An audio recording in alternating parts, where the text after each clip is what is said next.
Tenet, Christopher Nolan's newest film, is hitting theaters, and I've got my review for you right now. Ja, hoe je voor aan uitgaan, is er iets in de similar of so in zo'n versterkt.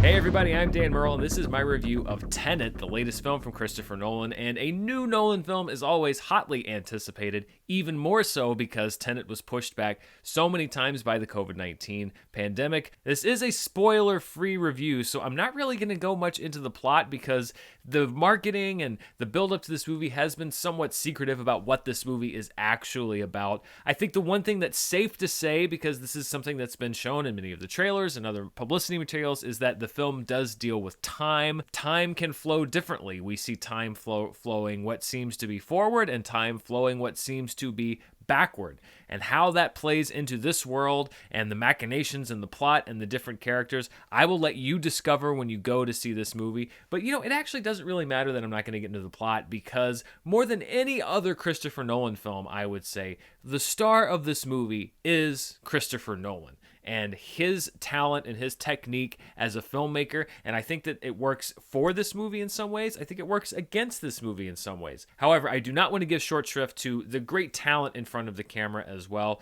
John David Washington as the lead of the movie, known only as the protagonist, Robert Pattinson, Elizabeth Debicki, Kenneth Branagh doing a very interesting turn. I think you're going to love it, or think maybe it's a little bit too much, and some other familiar faces that pop up throughout the film. And again, I can't really tell you too much about these characters because it does tie in so closely to what the plot of this movie is about. But really, looking at Tenet, the thing that I took away from it immediately is that Christopher Nolan throughout his career has shown this obsession about time and how time works and time relative to characters. Going back to his breakthrough film, which was Memento, which is all about storytelling and telling a story backwards. Then you've got Interstellar, which was about time and the passage of time, time dilation, tesseracts, and time is a travelable dimension. Dunkirk, which is again about storytelling, about telling these three different levels, and this one takes place over an hour and this one takes place over a week. It's the manipulation of time through storytelling and how that is effective as a storytelling technique. When you look at Inception, it's about how time travels through the different dream layers and how time operates in different levels of the dream. You can tell there's something that makes Christopher Nolan tick, no pun intended, about time. And this is literally a movie about time. And we do really get to see a lot of what he can do as a director. And I think when you look at this movie and the different filmmaking techniques employed, it cements the status of the fact that I think that Christopher Nolan is obviously one of the best filmmakers working today. But I also think he is perhaps the most essential when it comes to seeing films. He makes movies for the big screen. This film was shot in IMAX. This is obviously the way that he wants this movie to be seen. He really does make impressive use of all the tools of the trade with this movie. There are two movies in Christopher Nolan's filmography that I'm going to compare Tenet to the most. One of them is Dunkirk. The other one is Inception. But one key difference between Inception and Tenet is that all of the wonder that you got through those epic visual effects shots in Inception, you get through the reality of what Christopher Nolan is doing in Tenet. And this is something he's been very upfront about, is that there are very few computer effects in this movie. A lot of it is done practically, and you can tell there is a very real feel to this movie, and I think that it only makes things more impressive when you see a lot of what's being pulled off. We know that Christopher Nolan can execute sequences. These are sequences unlike anything that I have seen in any other movies. The way that he is able to show you this time manipulation, show you a scene, come back to some scenes later on, you revisit them and it puts them in a different context. There's a fifth dimensional level to the way that his brain works when he's thinking about orchestrating these different things and piecing them together. And that's why I think that he is such an essential filmmaker, because I cannot think of another filmmaker out there whose brain works quite the same way that Christopher Nolan's brain does. But I think that could also be his biggest pitfall, because his last two films have left me so impressed at his acumen as a filmmaker, his technical ability, but have have left me so cold on the actual stories of what is unfolding on screen. And when I talk about Dunkirk, going back to my thoughts on that film, it was that I thought it was an incredibly impressive movie, but I didn't really feel much for any of the characters in it. And I felt like the storytelling method is one reason why I felt so disconnected, because you're yanking me out of these stories consistently. I didn't really have time to build a relationship as an audience member with these characters. With Tenet, it's like Inception, but if you added 4 layers of explanation on top of everything going on, because there are a lot of similarities as far as there is a very not complicated conceit, but there's a conceit that you're going to have to buy into. And it's a pretty ridiculous conceit, but so is going into somebody's head in a dream and planting a piece of information. Like, you're either going to go with that or you're not. And it's the same thing with Tenet. Similar to what you have to do in Inception. If you keep asking yourself questions about how it's going to work, then you're going to drive yourself crazy and you're going to distract yourself through the whole movie.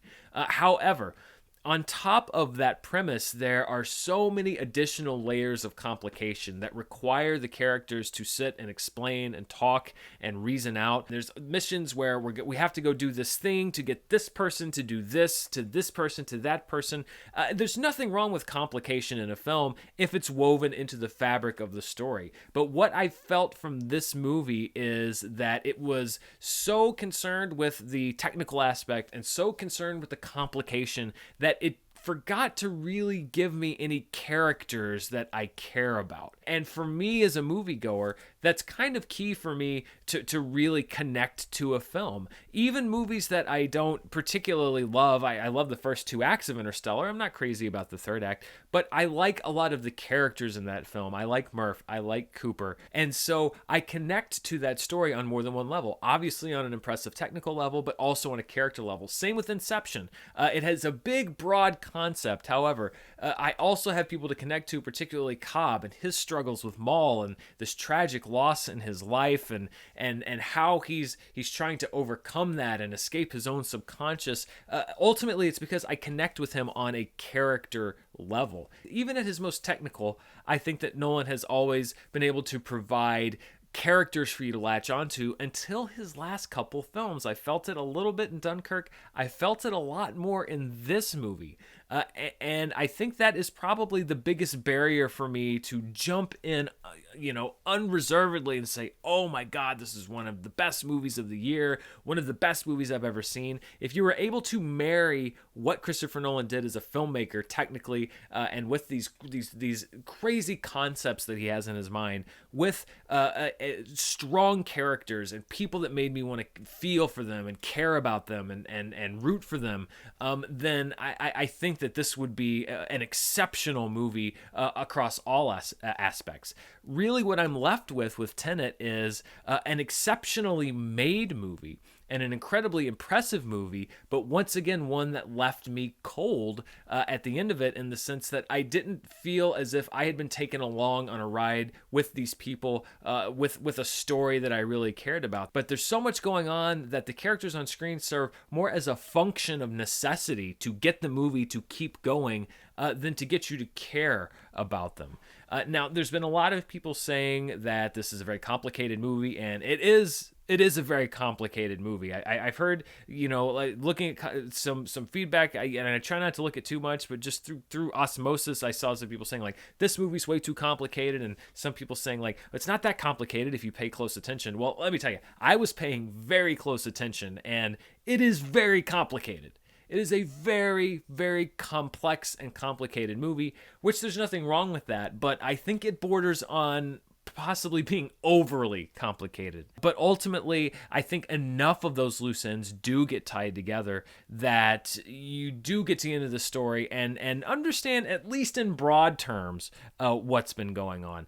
Obviously, as with most Nolan films, when you go back and revisit them, there are going to be those things that fall into place. You get the meaning behind a line or a look or a gesture or a shot. And that's one of the great things about revisiting Christopher Nolan's movies, is you discover these new things as you go. But there is a lot going on. So be prepared. This is not a popcorn muncher, turn off your brain type movie. You need to be aware, and you need to be very closely watching. It's like The Prestige. prestige? Are you watching closely? You need to be watching very closely to make sure that when you get to the end of this, you really are able to understand everything that's gone into what you just saw and how it all ties in together. Movies like Tenet are always very challenging for me because my personal taste is always I connect very deeply and strongly to characters, and when a movie doesn't really have those connections for me, I tend to keep myself at a distance from the movie a little bit. That was the same challenge I had, as I mentioned, with Dunkirk.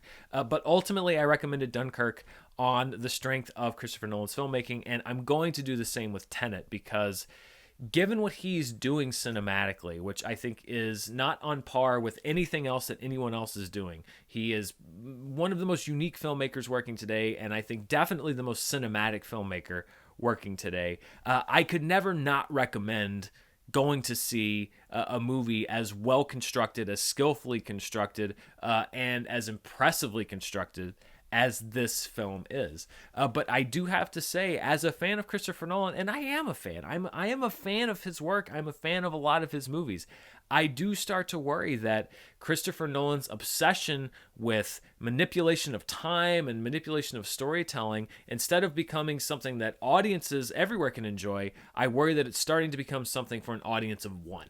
And that would be Christopher Nolan. And I would love for another Nolan film to come out that I embrace warmly, because it does combine all of these amazing things: character, story, everything else, with technical expertise and wow and wonder, which this film does have. But ultimately, this is a recommendation for me just because I do think it is really unparalleled at this moment what Christopher Nolan is doing. And if you are a Nolan fan or really a movie fan, I really don't think it's something that can be missed right now. So those are my thoughts on Tenet. They're very complicated thoughts. Maybe this weekend, we'll see. I'm going to sit and noodle this thing around my head a little bit more. I might do a spoiler review this weekend, or I might just kind of let it sit for a while longer. We'll see. But if you want to see some reviews I've done for other movies that are out right now, you can check out this little card here. That'll take you to a playlist of all my reviews. I've done New Mutants and Bill and Ted Face the Music and Unhinged. I would love to have you check those out. Also, I'd love to have you check me out on Patreon at patreon.com/Dan Murrell. I'm about to add some new stuff to every tier over there that I'm super excited about doing. So you can come check out, see what those changes are going to be. I'm going to be announcing those in the next couple of days. You can also check me out on Twitter and Instagram at MurrellDan. And of course, thank you very much for joining me here. What did you think of Tenet? This is going to be a very big conversation spurring movie that people are going to be talking about for a long time. So please don't spoil it for those of you who haven't been able to see it. This is a movie that's been out in a lot of overseas markets before today. It's just now starting to come out in early access screenings, early public screenings for people here in North America. So talk about the movie. Don't spoil it for anybody else. And please, if you are going to the theaters to see Tenet this weekend, please be safe, be courteous, protect your health, and protect the health of others. Thank you so much for watching, and I'll see you next time.